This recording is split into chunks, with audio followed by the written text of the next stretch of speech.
বিএনপির ভারপ্রাপ্ত চেয়ারম্যান জনাব তারেক রহমান, আপনাকে আমাদের অনুষ্ঠানে স্বাগত জানাই। ধন্যবাদ।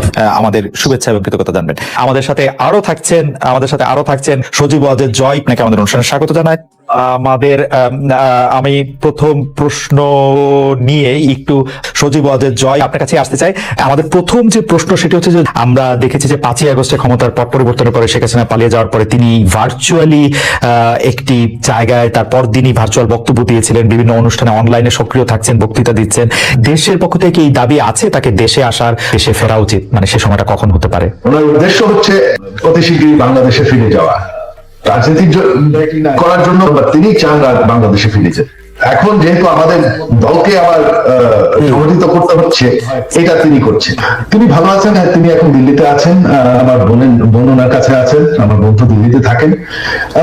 তিনি ভালো আছেন, তবে অবশ্য ওনার খুবই মন খারাপ, তিনি খুবই দুঃখিত যে দেশের জন্য ওনার বাবা জান দিয়েছেন, আমার পুরো পরিবার জান দিয়ে হারিয়েছে। যেই দেশের জন্য তিনি জেল খেটেছেন, এত পরিশ্রম করেছেন, এত উন্নয়ন করেছেন, সেই দেশের মানুষ তাকে এইভাবে অপমান করে বের করে দেবে, তার উপর আক্রমণ করতে যাবে, এটা আমরা কেউ কল্পনা করতে পারিনি। এটা তো আপনার একটা তারা যে দাবি করছে যে এটা গণতান্ত্রিক আন্দোলন, এই মানুষ হত্যা করা, পুলিশের উপর হামলা করা, প্রধানমন্ত্রীর উপর হামলা করা, প্রধানমন্ত্রীর বাড়ির উপর হামলা করা, যা সবকিছু জ্বালাও পোড়া করা, লুটপাট করা, এটা তো কোনো আন্দোলন নয়, এটা তো হচ্ছে মব, এটা তো হচ্ছে সন্ত্রাস, জঙ্গি। বর্তমানে তো আপনারা দেখতে পাচ্ছেন যে এখন তো বাংলাদেশে যেভাবে সংঘর্ষ চলছে, জ্বালাও পোড়াও চলছে, তখন আপনার এটা শুরু হয়ে গেছিল এবং তারা সিদ্ধান্ত দিয়েছিল যে তারা গণভবনকে হামলা করবে। তখন তিনি কিন্তু দেশ ছাড়তে চাননি। আমরা পরিবার থেকে তখন ওনাকে কনভিন্স করলাম যে না, এরা শুধু প্রটেস্টার না, এরা তোমাকে হত্যা করে ফেলবে, তো তোমার দেশ ছেড়ে যেতেই হবে।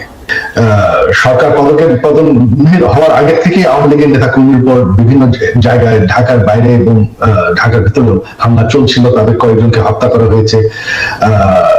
তো এখানে যে শুধুমাত্র সরকারের দোষ দেওয়া হয়, আওয়ামী লীগের দোষ দেওয়া হয়, সেটা ঠিক না। এখন তো দেখা যাচ্ছে আওয়ামী লীগ নাই, আওয়ামী লীগ সরকার নেই, তবে নির্যাতন তো চলছে। আমাদের সকল মন্ত্রীদের বাসা জ্বালিয়ে দেওয়া হয়েছে, বঙ্গবন্ধু মিউজিয়াম পর্যন্ত জ্বালিয়ে দেওয়া হয়েছে, যেখানে জাতির জনক বঙ্গবন্ধু এবং আমার পুরো পরিবারকে হত্যা করা হয়, যেটা একটা মিউজিয়াম ছিল, সেটাকে তারা পুড়িয়ে ফেলেছে। আমাদের নেতাকর্মী কয়েকজন এমপি মারা গিয়েছেন, অনেক নেতাকর্মীকে হত্যা করা হয়েছে। আর আমি শুনতে পাচ্ছি যে হিন্দুদের উপর আক্রমণ হয়েছে, কিছু মন্দির পুড়িয়ে দেওয়া হয়েছে। তো এই সংঘর্ষ তো আগে থেকেই শুরু হয়ে গেছিল। এটা তো এখন তো আমাদের সরকারের দায়ী নাই, আওয়ামী লীগ তো এখন আর এই সংঘর্ষের জন্য দায়ী না। দেশের জন্য এত করেছি যে গত 15 বছরে আপনারা জানেন আমি ডিজিটাল বাংলাদেশ বানিয়েছি, এটা আমার স্বপ্ন ছিল। আমি সরকার থেকে কোনো বেতন নেই, বিনা মূল্যে আমি এই কাজটা করেছি। আমি প্রচুর পরিশ্রম করেছি বাংলাদেশকে ডিজিটাইজ করতে, গ্রাম পর্যন্ত ডিজিটাল বেনিফিট পৌঁছানোর। তারপরে যদি বাংলাদেশের মানুষ, এই যে উন্নয়ন আমরা করেছি, তারপরে যদি বাংলাদেশের মানুষ আমার পরিবারের সাথে এরকম করে, তাহলে আমাদের আর কিছু বলার করার নেই। আওয়ামী লীগ মরে যায়নি, আওয়ামী লীগ হচ্ছে বাংলাদেশের সব থেকে পুরাতন দল। সবাই যে মনে করে যে আওয়ামী লীগের পপুলারিটি নাই, দেশে আপনার 17 কোটি মানুষ, 17 কোটি মানুষের মধ্যে এখনো আপনি যদি নিরপেক্ষ নির্বাচন হয়, আমি জানি আওয়ামী লীগ ভোটে জিতে আসবে। হ্যাঁ, 100% ভোট কোনোদিন কোনো গণতন্ত্রে কোনো সরকার পায় না। আমাদের বিরুদ্ধে যারা ভোট হেরে গেছে বা তারপর তো বয়কট করেছি, হ্যাঁ, এদেরকেই আপনি দেখেছেন যারা আওয়ামী লীগ বিরোধী, তাদেরকেই দেখা গেছে। তবে আওয়ামী লীগের যারা সমর্থক, তারা কিন্তু দেশে আছে। আরেকটি ব্যাপার সেটি হচ্ছে আমার আগেকার প্রশ্নের সাথে সম্পর্কিত, যে গণ অভ্যুত্থানের মুখে শেখ হাসিনার দেশ ছেড়ে পলায়ন, আওয়ামী লীগের নিষ্ক্রিয়তা এক ধরনের, মানে আওয়ামী লীগ দেশের রাজনৈতিক প্রেক্ষাপট থেকে বাদ হয়ে গেছে। কেউ কেউ আমাদের মিডিয়ার ভাষায় কেউ বলছেন যে একটা -1 হয়ে গেছে। অন্তর্বর্তী সরকারকে নিয়ে কোনো -2 সংখ্যা কি আছে? আমার সাথে অন্যায় হয়েছে, অবিচার হয়েছে, আমার পরিবারের সাথে হয়েছে, আমার বাবাকে হত্যা করা হয়েছে, আমার মায়ের সাথে অন্যায় করা হয়েছে, তাকে অত্যাচার করা হয়েছে, আমার ভাই মৃত্যুবরণ করেছে এই অত্যাচারের কারণে। আজকে এর জবাব যদি আমাদেরকে দিতে হয়, এই অন্যায় অত্যাচারের, আপনাদের সাথে যে অন্যায় হয়েছে, আমাদের বহু নেতাকর্মী, বাবা মারা গিয়েছে, মা মারা গিয়েছে, স্বজন মারা গিয়েছে, হাত করা অবস্থায় তাকে জানাজা পড়তে বাধ্য করেছে। আমাদের বহু সহকর্মী মারা গেছে জেলখানার ভিতরে হাত করা পড়া অবস্থায়। পলাতক স্বৈরাচারের সঙ্গে সঙ্গে তার অবৈধ মন্ত্রী, এমপি, বুদ্ধিজীবী বা বিচারপতি, বায়তুল মোকাররমের খতিব, প্রেস ক্লাবের সভাপতি, সম্পাদক কিংবা কতিপয় সাংবাদিকের পলায়নের মধ্যে দিয়ে আবারও প্রমাণিত হয়েছে অবৈধ রাষ্ট্রশক্তি নয়, বরং শেষ পর্যন্ত জনগণের রায় কিন্তু চূড়ান্ত, যে আওয়ামী লীগ স্বাধীনতা একসাথে যায় না। আওয়ামী লীগ আর গণতন্ত্র একে অপরের শত্রু। অপরদিকে বিএনপির কাছে গণতন্ত্র, বাক, ব্যক্তি আর স্বাধীনতা, সংবাদপত্রের স্বাধীনতা নিরাপদ। বিতাড়িত স্বৈরাচারের পলায়নের পর গণতান্ত্রিকামী জনগণের আকাঙ্ক্ষা পূরণে এক বিশাল দায়িত্ব নিয়ে আজকের অন্তর্বর্তীকালীন সরকারের যাত্রা শুরু হয়েছে। তবে গণতন্ত্রের পক্ষে সকল শক্তি এবং সাংবাদিক সমাজকে সতর্ক থাকা দরকার। আমাদের গণতন্ত্র প্রতিষ্ঠার যে চলমান যাত্রা বাধাগ্রস্ত করতে কিন্তু এরই ভিতরে নানা রকম ষড়যন্ত্র শুরু হয়েছে, যা এর ভিতরে অনেক বক্তা তাদের বক্তব্য এরই ভিতরে তুলে ধরেছেন। বিতাড়িত স্বৈরাচার এবং তাদের দোসর চক্র নানা কৌশলে আবারও মাথাচাড়া দিয়ে ওঠার অপচেষ্টা শুরু করেছে। অপশক্তি দেশের ভেতরে এবং বাইরে থেকে বাংলাদেশের পক্ষের শক্তির মধ্যে ভুল বোঝাবুঝি সৃষ্টির পায়তারায় লিপ্ত হয়েছেন। তবে সবাই যদি আমরা সতর্ক থাকি, বাংলাদেশের পক্ষের শক্তির মধ্যে ভুল বোঝাবুঝির অবকাশ থাকবে না বলেই আমি দৃঢ়ভাবে বিশ্বাস করি।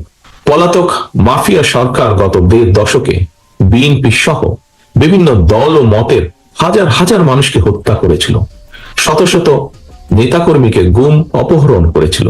বিএনপির 50 লক্ষেরও বেশি নেতাকর্মীর বিরুদ্ধে প্রায় 1.5 লক্ষ মামলা দিয়েছিল।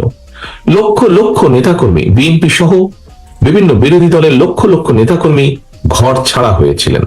অকারণে, বিনা কারণে, বিনা অপরাধে mother of democracy Begum Khaleda জিয়াকে 5 বছরও বেশি সময় কারাবন্দী করে রাখা হয়েছিল। পলাতক স্বৈরাচারের নির্দেশে শুধু জুলাই আগস্টে গণ অভ্যুত্থানে কমপক্ষে 2000 ছাত্র জনতাকে শহীদ করা হয়েছে, কমপক্ষে 30,000 মানুষকে করা হয়েছে আহত।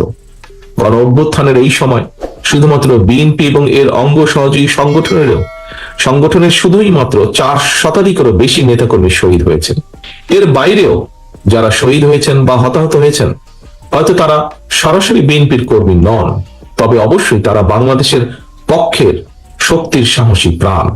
তারা ছিলেন আমাদেরই কারো সন্তান, আমার, আপনার, আমাদেরই কারো ভাই, কারো বন্ধু, কারো সহকর্মী কিংবা স্বজন। এমন হাজারো হতাহত ছাত্র জনতার আত্মত্যাগের বন্ধনে বাংলাদেশের পক্ষের শক্তির মধ্যে জাতীয় ঐক্য গড়ে উঠেছে।